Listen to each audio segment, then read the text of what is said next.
बाजार में आज जो गैप अप हुआ और उसके बाद बाजार नीचे आके बंद हुआ, चाहे आप बैंक निफ्टी देखिए, सेंसेक्स देखिए, सभी इंडेक्स में गैप अप होने के बाद बाजार नीचे की तरफ आया। स्टिल अगर आप निफ्टी को देखेंगे तो 95 पॉइंट ऊपर ही है, सेंसेक्स 261 पॉइंट ऊपर है, बट बैंक निफ्टी 93 पॉइंट नीचे है।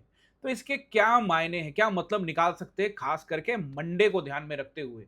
मंडे को क्या कुछ हो सकता है और उसके ठीक अगले दिन एक्सपायरी भी आएगी निफ्टी की, वीकली एक्सपायरी। तो ये दो दिनों को ध्यान में रखते हुए, लेकिन पहले मंडे को ध्यान में रखते हुए, तो क्या कोई धमाका कुछ हो सकता है, बाजार में गिरावट हो सकती है, समझने वाले हैं आज इस वीडियो के अंदर में। दोस्तों आज इस वीडियो में हम लोग बात करेंगे निफ्टी, बैंक निफ्टी, सेंसेक्स और मेजर सभी कंपोनेंट्स को पूरी तरह से समझने की कोशिश करेंगे। वीकली ऑफ हो चुका है, वीकली एनालिसिस करेंगे। नमस्कार दोस्तों, सिने स्टॉक्स के एक और लर्निंग वीडियो में आप सभी का बहुत बहुत स्वागत है। तो बैंक निफ्टी नीचे है, यानी माइनस में है, निफ्टी प्लस में है, सेंसेक्स प्लस में है। तो क्या निफ्टी की एक्सपायरी जो 2 दिन बाद आएगी वर्किंग डे में, यानी मंडे ट्यूसडे, तो क्या उसके हिसाब से बाजार को सेटअप तैयार कर लिया गया है, बाजार का सेटअप तैयार कर लिया गया है, या फिर यहां से जो गैप अप ओपन होने के बाद जो नीचे रेड कैंडल बनाया है, यानी कि नीचे क्लोजिंग दिया है, तो क्या इसके बाद फिर से नीचे लुढ़कता हुआ नजर आ सकता है और क्या मंडे को तेज बिकवाली होती हुई नजर आ सकती है, समझने की कोशिश करेंगे। एक बार 5 मिनट के टाइम फ्रेम पे हम लोग चलते हैं, निफ्टी को समझते हैं, उसके बाद फिर से बैंक निफ्टी और सेंसेक्स जो है वो दोनों हम लोग यहाँ पे एनालाइज करने वाले हैं, है ना। तो चलिए आइए 5 मिनट के टाइम फ्रेम में, तो 5 मिनट के टाइम फ्रेम में हम यहाँ इस चार्ट पे आ जाते हैं और ये है धन का चार्ट। इस चार्ट में आप लोग देख रहे हैं निफ्टी को 5 मिनट के टाइम फ्रेम में, बैंक निफ्टी भी देख सकते हैं लेकिन पहले निफ्टी को देखते हैं। देखिए निफ्टी को अगर आप देखेंगे तो ये गैप अप ओपन हुआ, कल हमको यहाँ कहीं क्लोजिंग मिली थी और उसके बाद ये गैप अप ओपन हुआ। और गैप अप ओपन होने के बाद, गैप अप ओपन होने के बाद जैसे गैप अप ओपन हुआ उसके बाद एक पहला कैंडल ही अगर आप देखेंगे, इसका हाई, फर्स्ट कैंडल का हाई जो कि 378 है, राउंड फिगर हम इसको 400 बना लेते हैं, और इसका जो लो है वो है आपका 300, यानी कि ये 80 पॉइंट के आसपास में जो है ये कैंडल आपको यहाँ पे बनता है, यानी कि ऊपर से 80 पॉइंट की गिरावट देखने को मिलती है। उसके बाद फर्स्ट 5 मिनट का कैंडल जो है उसी के बीच में पूरा बाजार घूमते रहता है। अब जो मैंने आपको बताया कि गैप अप होने के बाद बाजार में तेजी से एक बड़ा कैंडल बना, जो कि सेलर्स के बारे में साफ दर्शा रहा है कि भैया बाजार में सेलर्स हैं, गैप अप हो गया। अब गैप अप होता, अगर अप ट्रेंड हो और फिर गैप अप हो, तो फर्स्ट 5 मिनट को ब्रेक करके ऊपर जाए तो बाजार ऊपर जाने की संभावना होती है। खास करके जब बाजार डाउन ट्रेंड में हो या फिर साइडवेज हो, अभी तो पूरी तरह से डाउन ट्रेंड भी नहीं कह सकते, साइडवेज है बाजार पिछले कई महीनों से, दो ढाई महीनों से। तो वैसी स्थिति में भी गैप अप होगा तो जरूर किसी ना किसी का पोजीशन होगा। Let's come in one day time frame. देखो ना, बाजार 13 डे, ये 13 कैंडल है, आज ये 14 कैंडल बना, उससे पहले भी आप पूरा बाजार को देखते हो तो ये पूरा का पूरा जो है ना, ये पूरा का पूरा जो है जोन है। चलिए ये तो यहाँ पे थोड़ा पुराना जोन हो गया, लेकिन ये तो करंट जोन आपको नजर आ रहा है। इसका मतलब साफ है कि यहां पर जो जो अपने पोजीशंस को लेकर बैठे होंगे कि ऊपर नहीं जाने देंगे बाजार को।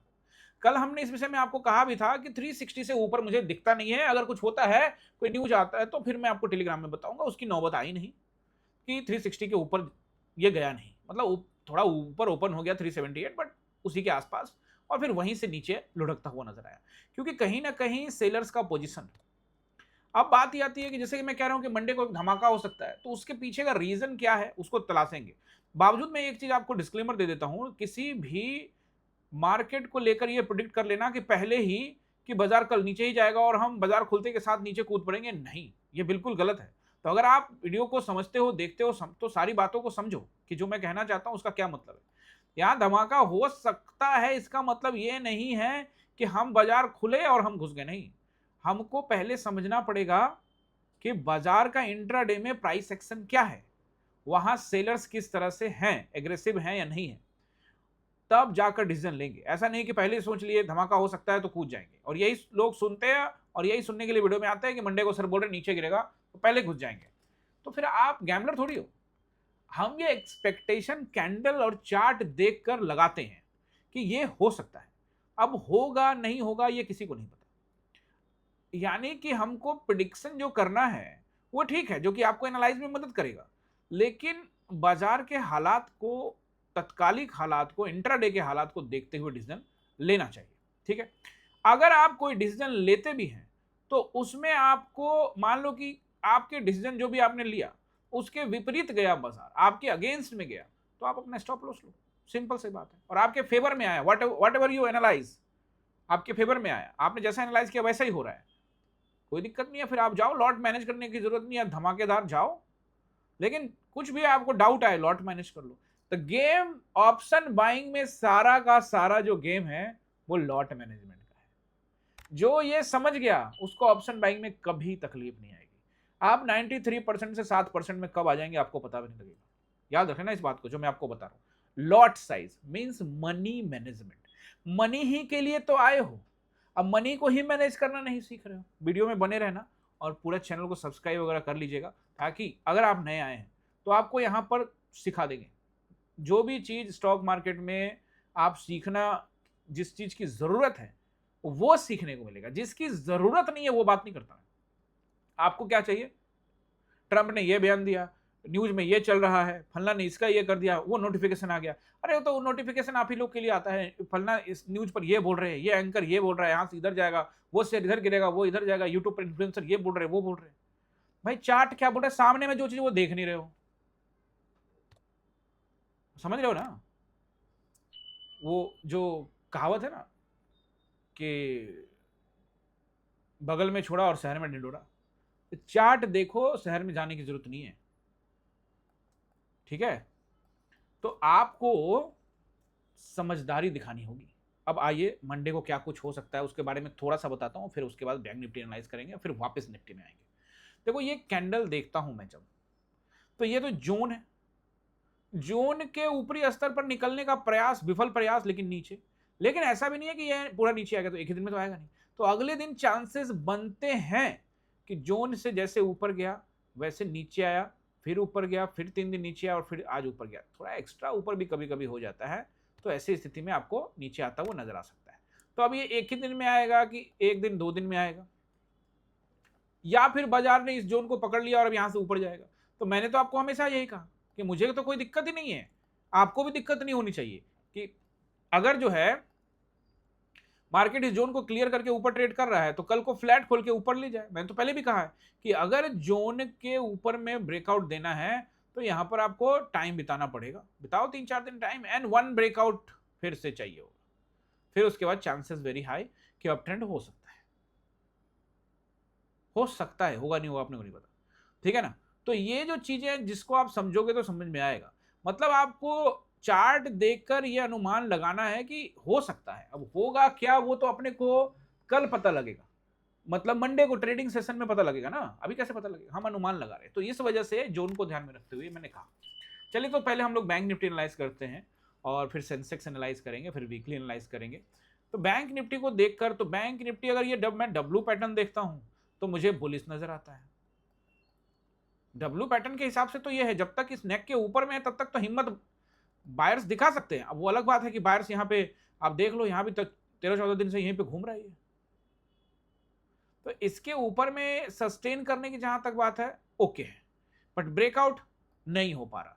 तो सस्टेन करके ब्रेकआउट जरूरी है, सस्टेन करके नीचे की तरफ अगर दे दिया, ब्रेकआउट नीचे की तरफ आया, तो फिर इस डब्ल्यू पैटर्न का कोई मतलब नहीं है, वो पूरी तरह से सेलर्स हावी हो जाएंगे।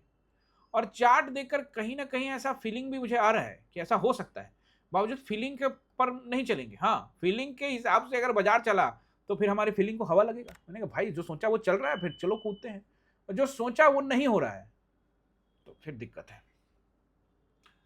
जहां तक ऊपर जाने की बात है, इस कैंडल को लेकर देख लो, मैंने आपको पहले भी बोला था, कल भी बोला था, ये 6 मार्च का कैंडल नोट कर लो, ये तगड़ा सेलिंग कैंडल है, क्योंकि इसके अगले दिन बाजार 3%, बैंक निफ्टी 3% नीचे बंद हुआ था। उस दिन तो गया था 5% से भी ज्यादा नीचे, लेकिन बंद होते होते 3% रह गया, समझ रहे हो ना। तो यहां हुआ 2% और यहां हुआ 3%, दो कैंडल में 5% लपेट दिया था। ये सेलिंग कैंडल है। इसके बाद एक बार रिट्रेसमेंट भी किया, उसको वापस पटका बाजार ने, फिर एक रुका, फिर पटका, फिर रुका, पटकता चला गया। असली कहानी ये कैंडल शुरू हुई, यहां से तो शुरू ही हुई ही, लेकिन ये है असली कहानी। तो इसके ऊपर भी जाने से बच रहा है, तो यहाँ बायर्स का जमावड़ा लगता है, बायर्स आते हैं तो जाएगा ऊपर, तो इसको पार पाने के लिए 14-15 दिन से रुका हुआ है। बाइंग आ जाए तो जाए ऊपर, बट बाइंग आएगी तब देखेंगे। फिलहाल तो ये ओवरऑल चार्ट में इसको देखते हो तो बुलिश है, यहां देखते हो तो ये कभी भी हमला कर सकते, तो आपको डबल माइंडेड यहां पे रखना होगा, यानी माइंड आपको दोनों तरफ रखना पड़ेगा। सेटअप आपका एक तरफ का होगा, वट एवर द सेटअप जो भी आपने डिजाइन किया है, जो भी आपका अपना स्ट्रैटेजी है। चलिए, हम तो इसमें न्यूट्रल है, अगर नीचे आ रहा है तो नीचे की तरफ आराम से एज पर आवर एनालाइज, अगर ऊपर जा रहा है तो हमको ऊपर पूरा ही ब्रेकआउट चाहिए, पूरा ब्रेकआउट देगा तब देखेंगे ऊपर का ट्रेड। 57,900 पे हमको क्लोजिंग मिला है, तो 58,000 का round number is the first resistance, second is 300 around, next is 500 around and another is 700 around. 58,000 के ये अलग अलग नंबर है।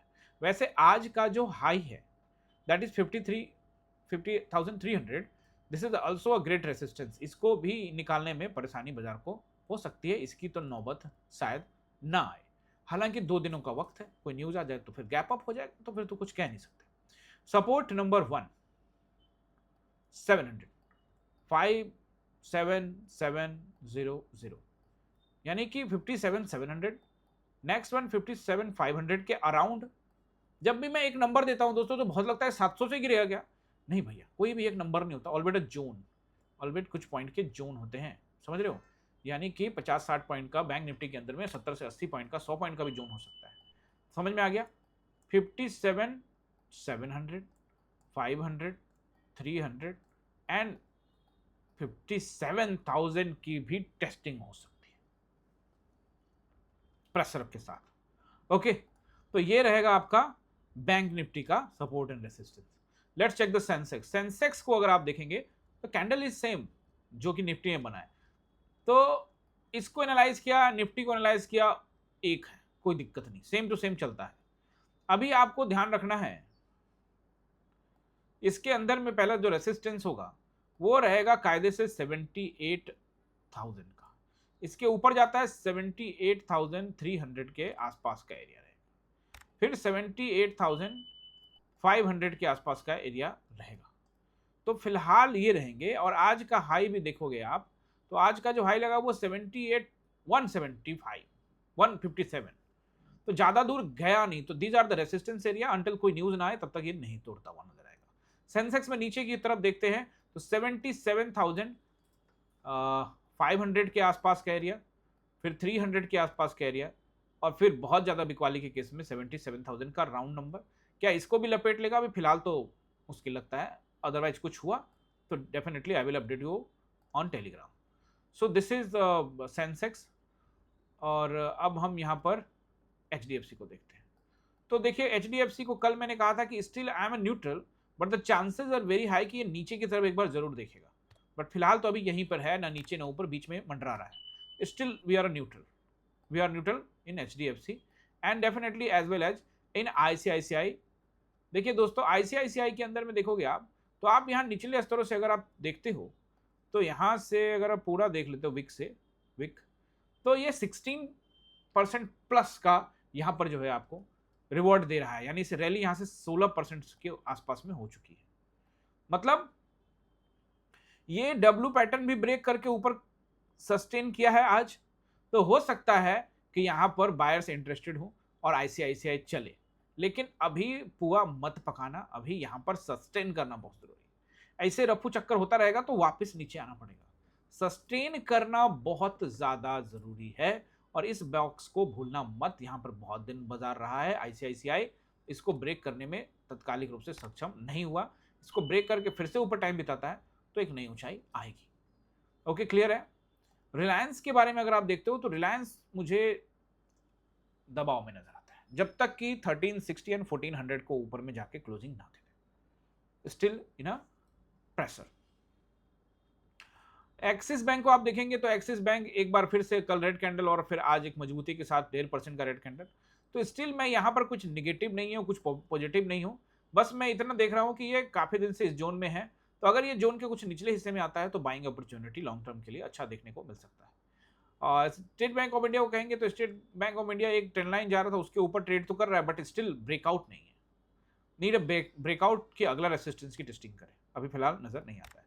एयरटेल आज फिर से अच्छा किया, लेकिन इससे पहले भी एयरटेल ने 1 2 3 4 ग्रीन कैंडल मारे थे, लेकिन उसके बाद धीरे धीरे धीरे धीरे बैक टू पवेलियन। तो यहाँ पर भी आपको जो है सतर्क रहने की जरूरत है। ठीक है, तो ये तो हो गया आपका components. Now we are move towards weekly time frame.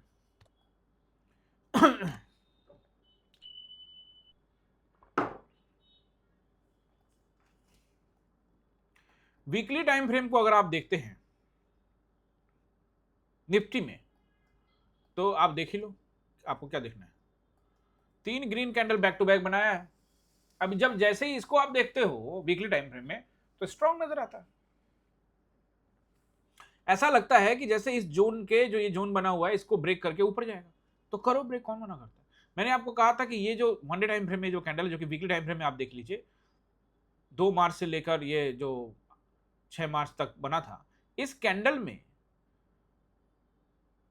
जबरदस्त बिकवाली हुई थी और अगले सप्ताह भी इसका असर देखने को मिला था। तो अभी इसी के पास मंडरा रहा है, यानी कि ये एरिया पर चुनौती है। ठीक है ना, बात समझने की कोशिश कीजिए। ये जो आपका निफ्टी है, ये वीकली टाइम फ्रेम में एक डब्ल्यू पैटर्न बनाने की कोशिश में है। तो ऊपर जाना है तो लेट्स ब्रेक, करो ब्रेक, कौन मना कर रहा है। इसके लिए भैया 660 के ऊपर टाइम बिताना पड़ेगा। न्यूट्रल रहेंगे यहाँ पर, हो सकता है बायर्स आए, but still we are neutral.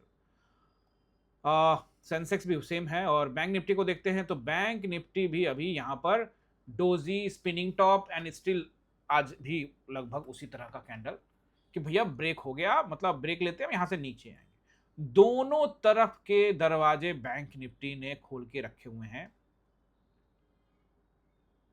इस कैंडल के प्रभाव से मुझे ऐसा लगता है कि एक बार कोशिश नीचे के लिए करेगा, क्योंकि पिछले कई सप्ताह से यहाँ पे ऊपर है। तो ऐसे में लोगों के स्टॉप लॉसेस हो सकते हैं, जिसको ये खींचने का प्रयास करेगा नीचे की तरफ। ठीक है ना, ओके है।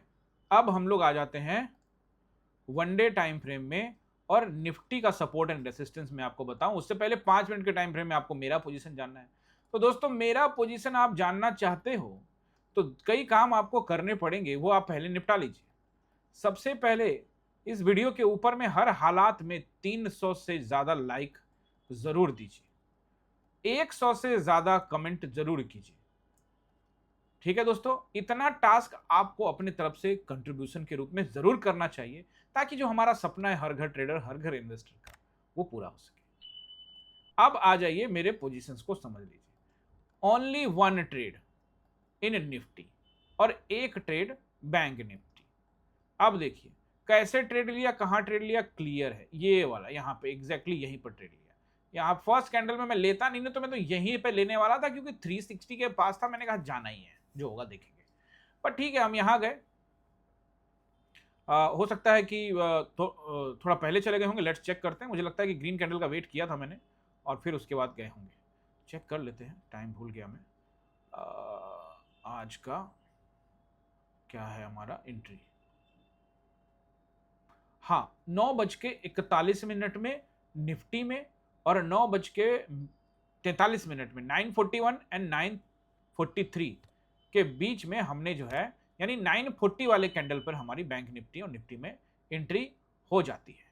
तो 940 का कैंडल कौन सा है, यही है, ये वाला कैंडल पे हमारी एंट्री होती है। कैंडल बंद होता है और फिर हमारी एंट्री यहाँ पे हो जाती है। यहाँ से रिजेक्शन मिलना स्टार्ट होता है, हम कहते हैं चलते हैं, छोटा रेसिस्टेंस है, थोड़ा ज़्यादा दूर है नहीं, इसके ऊपर में क्लोजिंग देगा, देन हम सोचेंगे कट करने का। एंड डेफिनेटली आपको टेलीग्राम में बताया ही तो होगा ना कि क्या मेरा अपना पोजीशन है, ज़रूर आपको बताया होगा। चेक करते हैं। वेटिंग करते करते 360 को रेसिस्टेंस मानकर चला गया, 9:45 में आपको बोल दिया, 9:41-42 में मैं गया। बैंक निफ्टी में भी गए हैं, वो भी बता दिया आपको, क्लियर है। स्मॉल एसएल था, डे हाई, इसीलिए जा सकते हो, बिगनर वगैरह सब जा सकते हो।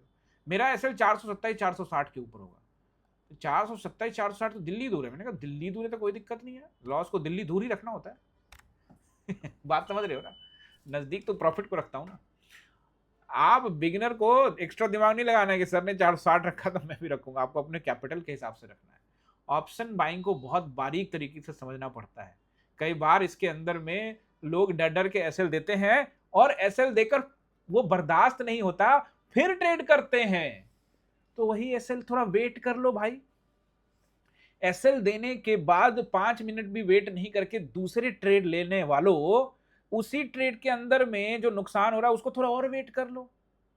इसके कि भैया पहले वाले में भी नुकसान हुआ, अब दूसरे वाले में भी नुकसान होगा। कई लोग तो ऊपर जाते जाते कॉल पकड़ लेते हैं, बाजार वहां से नीचे गिरने लगता है तो फिर पुट पकड़ लेते हैं। तो ऊपर जाते जाते कॉल पकड़े, वहां से नीचे गिर गया, जब नीचे पकड़े तो वहां से ऊपर चला गया। तो भैया आप पीछा कर रहे हो, आप कुछ समझ नहीं रहे हो, आप कुछ सोच नहीं रहे हो। हम एक ट्रेड लगा दिए, ये मेरा स्टॉप लॉस हिट हो गया तो ठीक है। टारगेट भी तो वैसे ही लेते हैं ना। टारगेट क्या लगता है आपको, यहां से यहां नीचे आ गया निकाल दिए? अरे नहीं, यहां से यहां नीचे आ बैठे थे, फिर ऊपर गया बैठे रहे, फिर यहां से धीरे धीरे टेस्टिंग किया, फिर यहां एवरेज मारा, वेट कर रहे थे। यहां भी एवरेज, इन सब हाई पर भी एवरेज किया, लेकिन छोटे क्वांटिटी में, यहां भी छोटे छोटे क्वांटिटी। मार्केट अभी रेंज में काम कर रहा है, बहुत ह्यूज क्वांटिटी नहीं बनाने वाला मैं। वो मार्च के मार्केट में गिरने वाला मार्केट आएगा ना, उसके बाद क्वांटिटी बहुत तेज बढ़ जाएगी। फिर भी क्वांटिटी अच्छी ही होती है, ये नहीं कि 25 30 50 लॉट से, बड़े लॉट से ही होती है। अभी यहां से हम जो है तेजी के साथ नीचे आए, जो कि मैंने कहा कि मोमेंटम गायब है, और फिर फाइनली जो है 1 बजे के आसपास में मोमेंटम देखने को मिला। और मैंने जो है बुकिंग जो है यहाँ पर मैंने जो है 50% बुक करने के लिए बोला, और यहाँ पर लगभग 80% के आसपास में बुक करने के लिए बोल दिया, भाई बुक करो, खत्म करो। तो बस वही एक ट्रेड था। और बैंक निफ्टी में भी 9:43 के आसपास में नहीं, यानी कि यही वाला, ये रहा 9:40 इसी वाले कैंडल पे है ना, यहाँ या यहाँ कहीं पे किया एंट्री, अच्छा एंट्री था। और उसके बाद फिर यहाँ एवरेज भी किया, एवरेज करने के बाद भी यहाँ भी बहुत अच्छा प्रॉफिट दिखा, फिर ऊपर गया, फिर यहाँ एवरेज किया, और यहाँ कहीं बेच दिया। समझ रहे हो, बढ़िया भाव में। तो मोमेंटम जो है नहीं है, नहीं तो फिर बड़े बड़े प्रॉफिट मिलते हैं, 100 150 रुपए 200 रुपए के आसपास भी प्रॉफिट मिलते हैं। बट मोमेंटम उतना है नहीं, आप यहाँ कहीं बैठते हो एवरेज करते हो तो ये 50 60 रुपए मिल गया, बहुत है इस मार्केट में। तो ये मेरे position clear, 2 position Nifty bank Nifty दोनों पुट साइड में। और अब हम लोग आ जाते हैं 1 डे टाइम फ्रेम में निफ्टी में। अब आपको जानना होगा support and resistance. Like share subscribe comment कर लेना भाई, भेज देना लोगों के पास। तो निफ्टी में नोट कर लीजिए, पहला जो रेसिस्टेंस मुझे यहाँ पे नजर आ रहा है वो रहेगा 24,360, 400 एक्स्ट्रा एज दे दो 460 तक, बस गैप अप ना हो उस केस में। बड़ा गैप अप हो जाए तो फिर कहाँ जाएगा नहीं जाएगा किसको पता। नीचे की तरफ देखते हैं 24,260, अगर फ्लैट खुलता है तो then the main number is 24,100 से लेके इस बीच में कहीं भी रुकेगा 160 तक में। बस इसके नीचे बाजार जाने से तत्काल में बचेगा, लेकिन मान लेते हैं कि गिरावट होती है तो अगली टेस्टिंग क्या होगी, तो फिर उस स्थिति में राउंड नंबर को देखने के लिए आपको आ सकता है 24,000 के राउंड नंबर पे। क्लियर है, पिक्चर क्लियर? तो मैंने आपको सपोर्ट एंड रेसिस्टेंस सब इजीली तरीके से बता दिया। आई होप कि आपको समझ में आ गया होगा, सारे कंपोनेंट समझा दिए कि ये रहेगा, ये रहेगा, वो रहेगा, ये सब बता दिया आपको। अब आपको सब कुछ समझ में आ गया, फिर भी आपने लाइक शेयर सब्सक्राइब नहीं किया है तो कर लीजिए। और चलते चलते हमारे चैनल को ज्वाइन करना मत भूलिएगा, ज्वाइन करिए, कंट्रीब्यूट करिए, सैटरडे संडे क्लास की टिकट पा लीजिए, ज्वाइन कीजिए एकलव्य अर्जुन या द्रोणा, चैनल को कंट्रीब्यूट करेंगे, साथ में एक्सक्लूसिव कंटेंट भी देखने को मिलेगा जो कि सिर्फ मेंबर्स को देखने को मिलता है, और साथ में आपको सैटरडे संडे के क्लास के लिए भी आप एलिजिबल हो जाएंगे। अब पहले से किसी ने ज्वाइन कर रखा है या नया अभी ज्वाइन किया है और क्लास का लिंक चाहते हैं तो कैसे क्लास में आएंगे? तो स्क्रीन पे नंबर आ रहा है ना 6206381623, इस नंबर पर व्हाट्सएप करके भेज देना कि हमने ये ज्वाइन कर लिया है, स्क्रीनशॉट डाल देना, हमारी टीम आपको गाइड कर देगी और आपको क्लास का लिंक मिल जाएगा सैटरडे संडे का। ठीक है ना? सैटरडे संडे का जो क्लास होता है दोस्तों, उसमें आपको बेसिक से लेके बहुत चीजें तक समझ में आएगी, जो बाजार को चलाने के लिए खास करके जो बड़े प्लेयर्स क्या खेल खेलते हैं वो समझना, और उनके दाव को समझना, उनके चाल को समझकर हमने अपना रणनीति बनाना। ये नहीं कि वो वार कर रहे तो हम भी वार करेंगे, नहीं, उनके दोनों के वॉर में जब वो एक दूसरे पर वार कर रहे होंगे, call writers versus put writers, उसी समय हमें उसका फायदा उठा लेना है। यही सब चीजें चार्ट में नजर आती है, वही मैं आपको समझाता हूं सिंपल सरल आसान भाषा में। आई होप कि आपने एंजॉय किया होगा, अगर किया है तो लाइक शेयर सब्सक्राइब कमेंट कर दीजिएगा। मिलते हैं किसी और वीडियो में, आप सभी का बहुत बहुत धन्यवाद।